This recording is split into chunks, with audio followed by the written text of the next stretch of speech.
Hi, my name's Prem Raja and welcome to the Currency Blog TV. Last week was a very volatile week on the markets, mainly because the pound weakened quite significantly after an opinion poll was released showing that the Leave camp were ahead in the vote. We saw the pound euro weaken from 131 down to 127. Monday will be a pretty quiet day as far as market data is concerned. However, the most important piece to note will be Fed Chair Janet Yellen speaking in Philadelphia on Monday afternoon. Now, the importance of this will be if Janet Yellen gives us any insight as to whether the US will hike their interest rates in June or July. So if you are trading with the dollar, this is definitely something to note. Early on Tuesday, we have the Bank of Australia rate decision. We are not expecting any change in their interest rate. However, I would be very wary of any hikes or cuts that may be on the cards. Also on Tuesday, we have GDP out of the Eurozone. Again, we're not expecting any change here.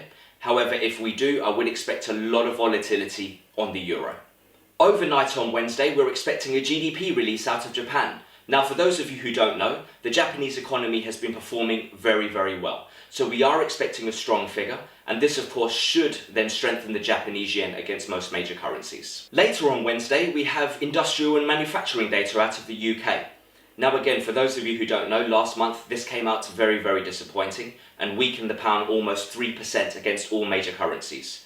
We are hopefully expecting a stronger reading this month. However, I would say that this is going to be a very, very volatile piece of data. So if you are trading with the pound this week, this is definitely one to watch. At 10 PM on Wednesday, the Bank of New Zealand are expected to cut their interest rates. So if you are doing a trade between the pound and the New Zealand dollar, we are expecting the rate to be higher after this particular decision.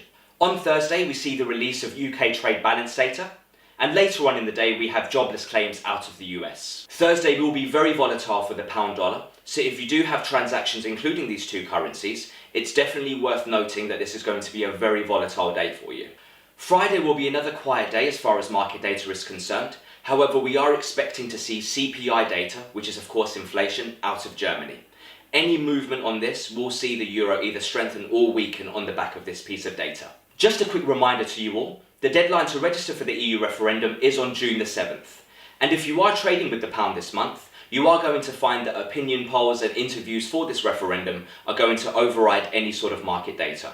So if you have got to do transactions involving the pound, this month is going to be very volatile, so make sure you mitigate yourselves from any exposure. I'm Prem Raja, this is the Currency Blog TV. Thank you.